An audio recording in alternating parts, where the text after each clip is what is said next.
La chose qui me frappe le plus dans ce que nous vivons actuellement, c'est la manière avec laquelle nous nous concentrons sur des événements particuliers, des nouvelles spécifiques ou des chiffres macro bidonnés pour en créer des espèces d'histoires qui justifient des mouvements erratiques sur les bourses mondiales. On a complètement mis de côté le concept d'analyse macro sur le long terme, de stratégie sur 12 mois ou d'investissement à long terme. Et quand je dis long terme, je parle de plus de 24 heures, bien sûr.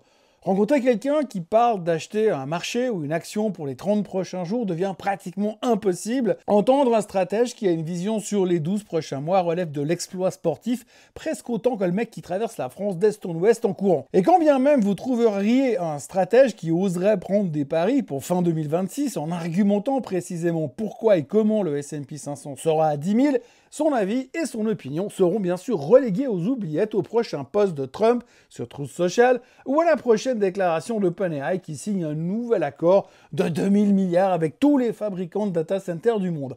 Aujourd'hui, nous sommes dans un monde de discours narratifs. Alors je dis pas que ça m'arrange pas, parce que je passe la plupart de mon temps à raconter des histoires sur la finance, mais là, cette semaine qui vient de s'écouler était tellement pathétique que c'en est risible.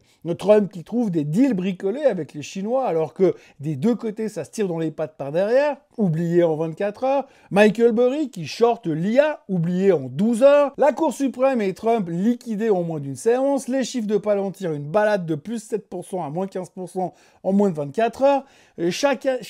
Chaque actualité primordiale ou principale ne dure que quelques heures et ensuite on passe à autre chose, d'où un marché qui va dans tous les sens et qui n'arrive plus à trouver un argumentaire qui tient la route pendant plus d'une séance de trading complète. Alors est-ce que c'est la fin d'un cycle? Le signe que le bull market est à court de pétrole et d'énergie? Est-ce que c'est à cause de l'IA qui réfléchit plus vite que nous et peut-être trop vite, ce qui ne lui permet pas de prendre du recul? Ou alors est-ce que c'est juste que le marché est devenu complètement débile? Bienvenue dans ce Swiss Bliss, je suis Thomas Veillet et nous sommes le week-end du 8 au 9 novembre 2025. Trump est toujours président, Macron a le même taux de popularité que le Covid, les socialistes sont au pouvoir à New York et le S&P 500 nous a fait un reversal de folie vendredi dernier. Après avoir cassé la moyenne mobile des 50 jours et fait un plus bas à 6630, il est remonté de 110 points pour terminer au plus haut de la journée parce que selon les médias financiers hyper pointus que nous avons actuellement, les traders ont décidé évidemment de buy the dip, un rebond de 1,6% en 3 heures sur rien, ou peut-être juste un narratif à 2 balles.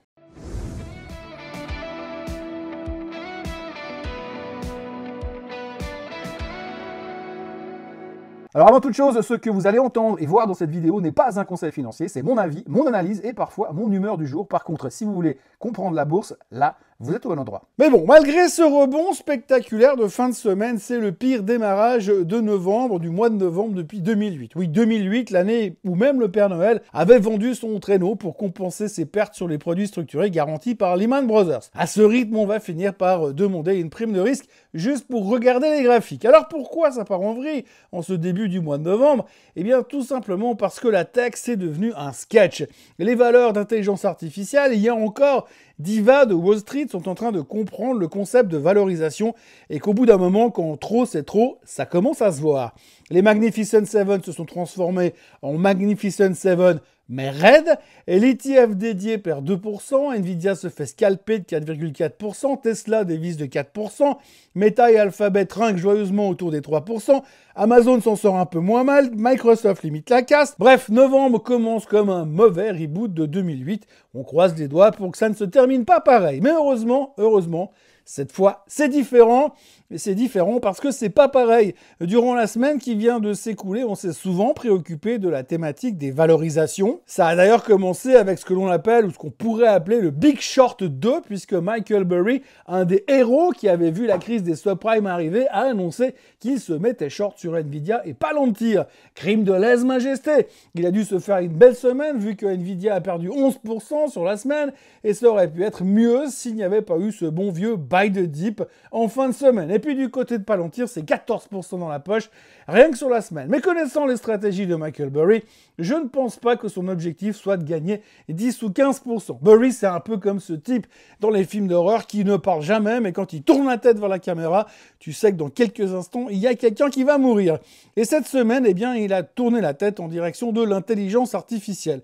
Alors que tout le monde se battait pour acheter des actions Nvidia, comme si c'était le dernier paquet de pâtes et le dernier dernier paquet de PQ avant le Covid et surtout que tout le monde cherchait le bon narratif pour justifier ses achats. Burry et son fonds, Sion Asset Management, a claqué 1,1 milliard de dollars dans des puts contre Palantir et Nvidia. Oui, vous avez bien entendu, 1,1 milliard pour parier que les deux stars de l'IA vont se faire raser le crâne. Et pas un petit short discret. Non, c'est pas du tout son genre. Hein. C'est un bon gros short de compétition.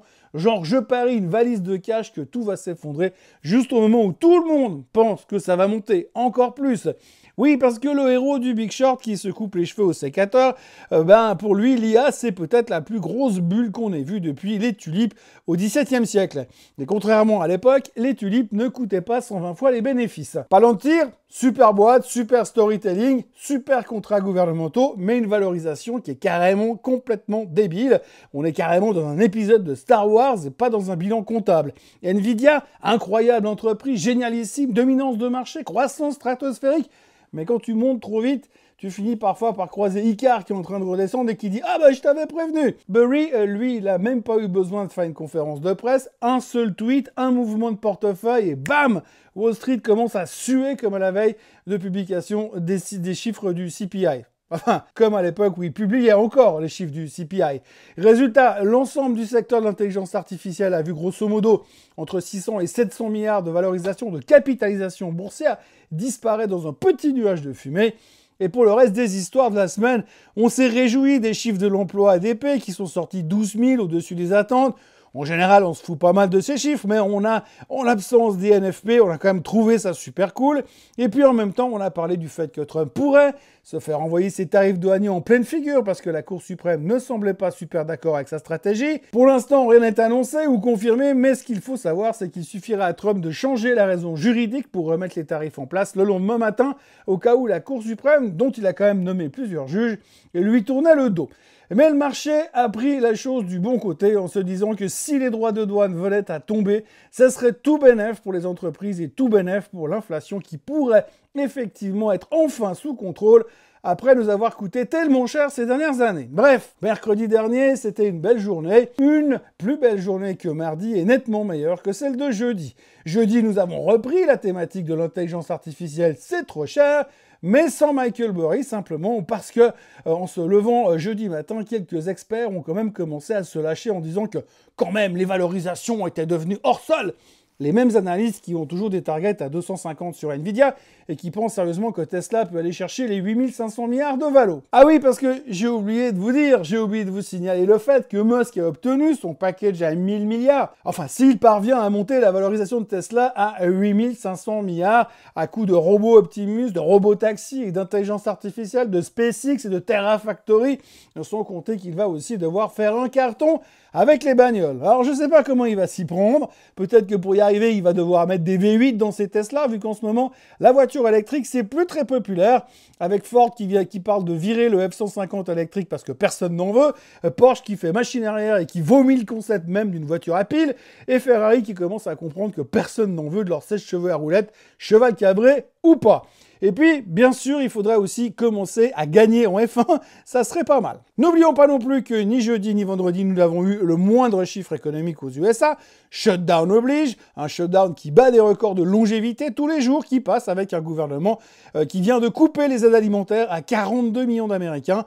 Un shutdown qui coûte toujours près de 15 milliards par jour. Et un shutdown qui ne devait avoir aucun impact sur l'économie au début, parce que l'économie allait récupérer dès que ce serait fini, mais un shutdown qui commence à inquiéter les analystes et autres économistes parce que ça dure et que ça pourrait durer encore. Pour le moment, l'aéronautique en prend plein la gueule par manque de contrôle aérien qui ne veut pas bosser gratuitement et on parle de 5000 annulations de vols par jour. En résumé, lorsqu'on regarde la photo finish de cette semaine, on n'a jamais réussi à trouver une vraie direction. On a changé d'avis toutes les 3 minutes sur la direction à suivre. Et à chaque nouvelle, que ce soit sur l'IA ou sur l'écho, on a amené une nouvelle réflexion qui voulait dire tout et son contraire par rapport à ce qu'on savait déjà. On a même tenté de casser la moyenne mobile des 50 jours vendredi soir avant de se raviser et de courir dans l'autre sens pour se sauver les fesses.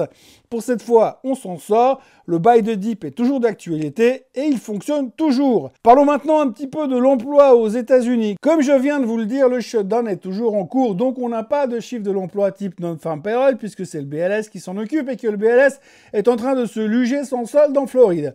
On sait donc donc contenté de se concentrer sur les chiffres qu'on avait sous la main. Il y a donc eu les chiffres de l'ADP qui étaient meilleurs que les attentes et qui nous disaient tout va bien, l'emploi est fort et Make America Great Again fonctionne.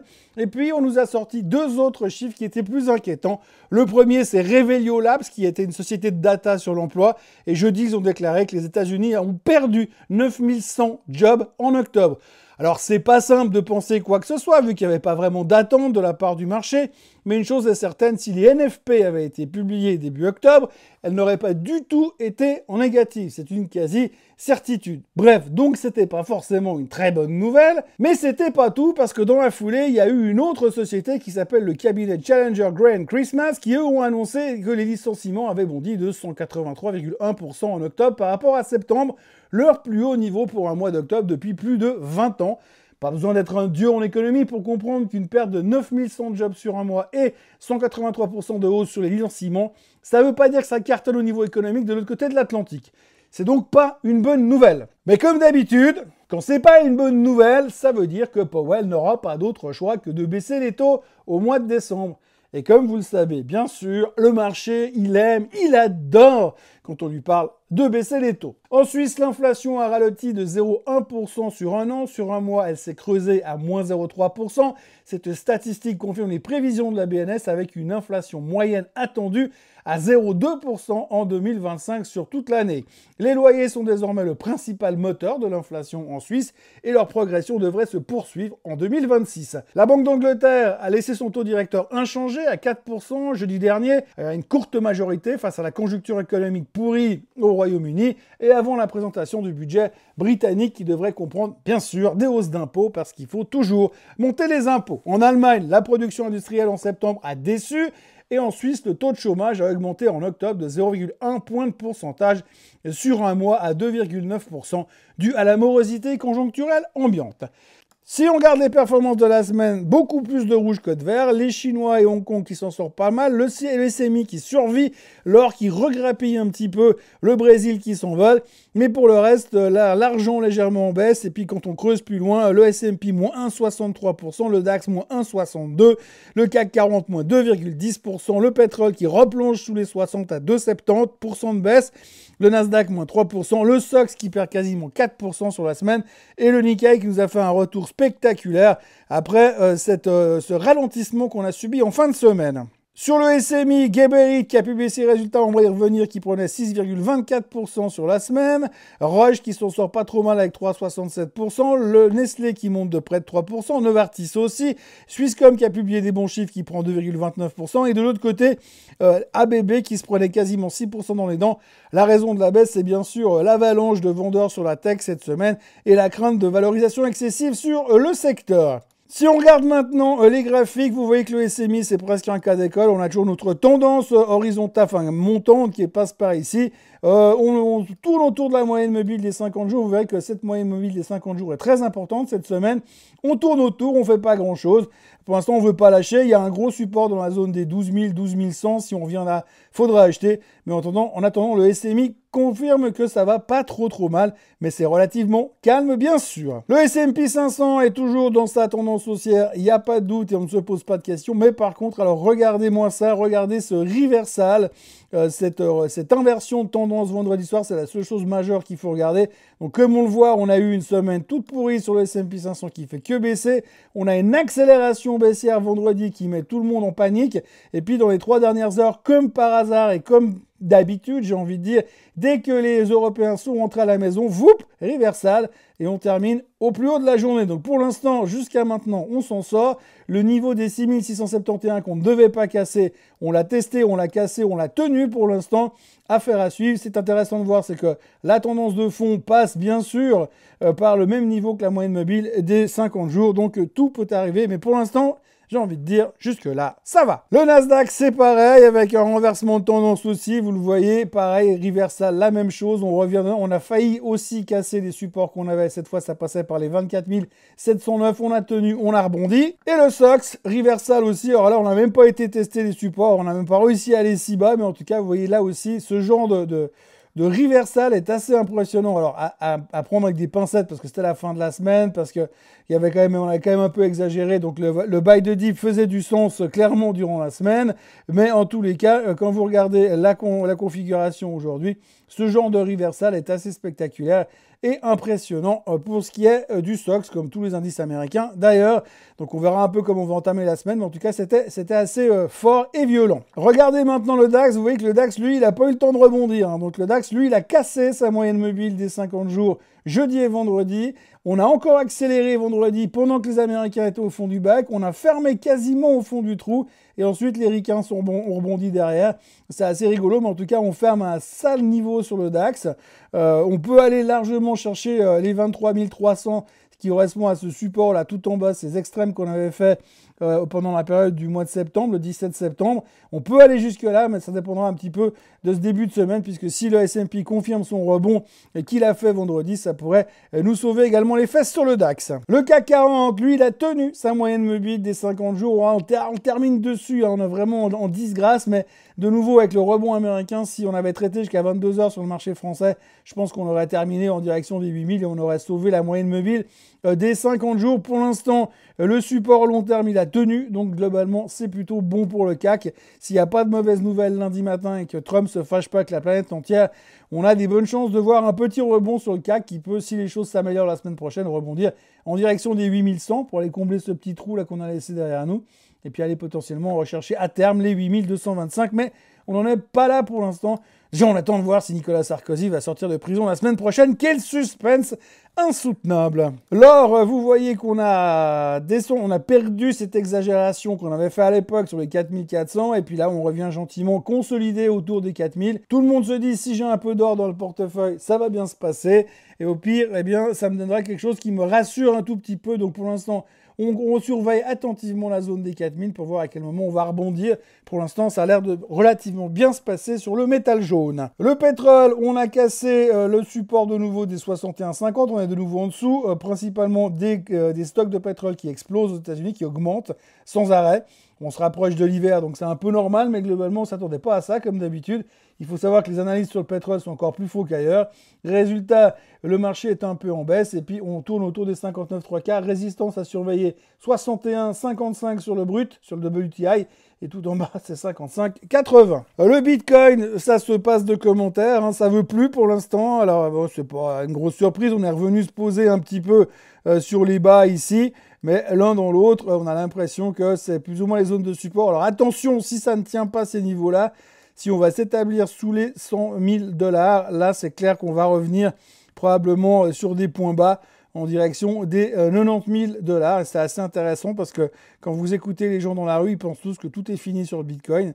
Peut-être qu'on va aller rechercher là en bas et peut-être que ce sera l'occasion de se repositionner dedans et pas forcément à 126 000 quand ça accélère dans l'autre sens. Du côté des vedettes de la semaine, on commence avec Geberit qui a fait la fête la semaine dernière en bourse. Alors, même que ses marges toussent un peu, mais les ventes tiennent bon et les prévisions de 2025 ont été relevées. Les recettes grimpent de 2%.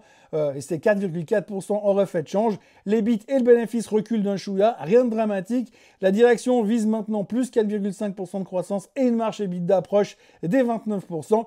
Les analystes adorent la discipline militaire sur les coûts et l'exécution quasi chirurgicale.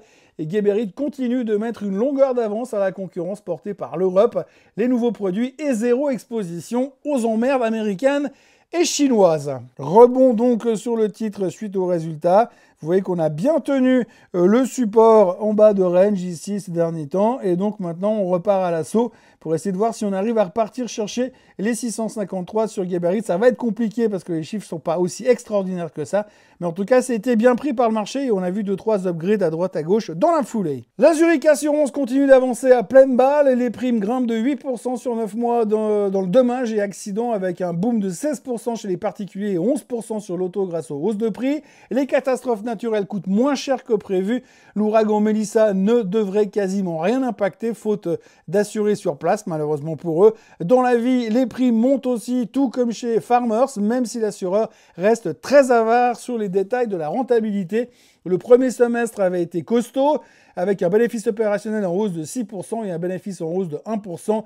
Les objectifs 2025-2027 restent ambitieux, bénéfice par action plus 9% par an et rendement des fonds propres au-dessus des 23%.